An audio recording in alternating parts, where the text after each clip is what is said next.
How's it going? Alan here with the Western Mass Regulators and Mass Destruction. Today we're going to be doing some testing on GI Milsim's 50 caliber paint. We're going to test it side by side with Evil, Marbleizers, All-Star, and everybody's favorite, the Monster Ball. Our first test is going to be what's called the Kool-Aid test. It tests the fill for either oil base or polyethylene glycol, PEG. So what we have is 5 10-shot tubes with just the fill. We have All-Star, GI Milsim, Monster Ball, Evil, and Marbleizer fill. What we're going to do is add just regular water, and we're going to see what happens when the paint gets mixed and settles. Okay, our first test is going to be what's known as the Kool-Aid test. What we're going to do is add ordinary water to each of these 10 round tubes that has the fill from each of the 5 brands of paint. What should happen when we shake it up and let it settle is you should have a consistent Kool-Aid looking mixture. If it does, the paint is polyethylene glycol based, PEG. That is your standard paintball material. Cheaper brands use oil-based. The only thing it's good for is the company's wallets. Other than that, it's harder on people, it's harder on the environment, it's harder on bunkers. So, without further ado, let's give it a shot. We have Marbleizer fill, which is the green.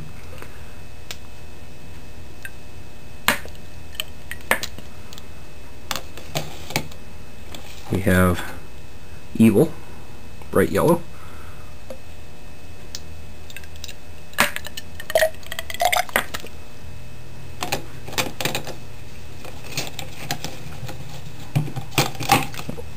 All-Star in orange.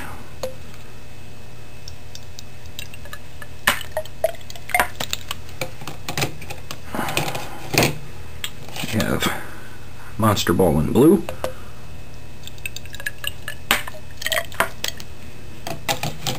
And GI Milsim in also yellow.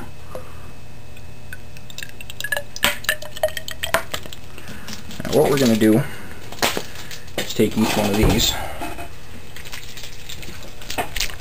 and give them a good shake.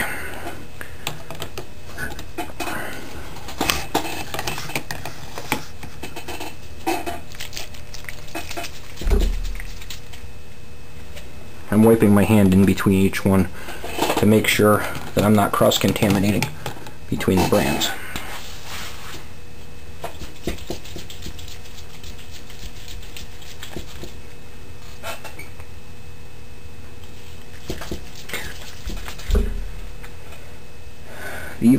The Monster Ball takes a little bit to try to get it to mix.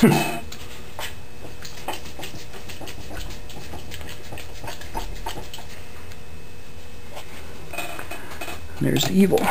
Now, I'm going to set these up nice and straight across the counter, and we're going to come back in about 5 minutes and see what happens. Okay, it's been about 5 minutes, and we'll look at each of the vials separately. We have, first up, we have Evil. Let me bring that back so it's in focus. Has a pretty consistent yellow all the way through it. There's a little foaming at the top, but that's not what we're looking for. We're looking for inconsistencies in the color all the way through it, which would show separation. Evil looks like it's pretty good. All-Star, a little tiny bit of separation at the top, but not bad at all. GI Milsim looks pretty consistently yellow all the way through, so I would be willing to bet that it's polyethylene glycol. And we have Marbleizer, again, consistent green all the way through. There's foaming at the top just from where I had shooken it, but I would all say PEG there. And then we have Monster Ball. I don't know if you can see that on camera, but the top of it's about 10 shades darker. That's all the oil and the paint separating. That's one of the reasons why this is banned at most fields, because it's horrible to try to clean up, and in general just bad for everything. Okay, next we're going to go upstairs and get some accurate weights for the different brands. We're going to do it by the 100 and by the ball. Alright, well, here we are upstairs, and I have a gram scale that's tared out, which means zeroed with my container on it. I have Evil, All Stars, Marbleizer, Monster Ball, and that's 100 rounds of GI milsim. There's 100 rounds in each of the 5 containers. First up we'll go with Evil. And it comes in at 313 grams per 100, which means 3.13 grams per ball.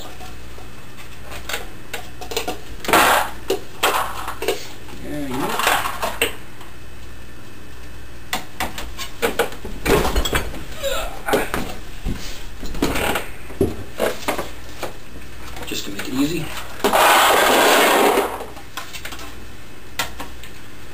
Next up, All-Star.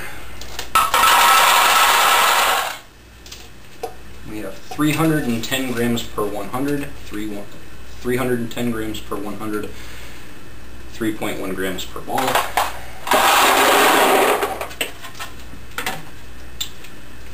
And we have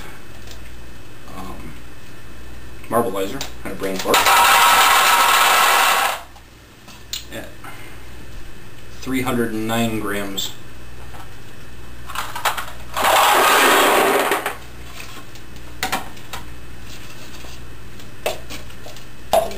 Monster Ball, 345 grams, so 3.45 grams per ball. That's probably why they hurt.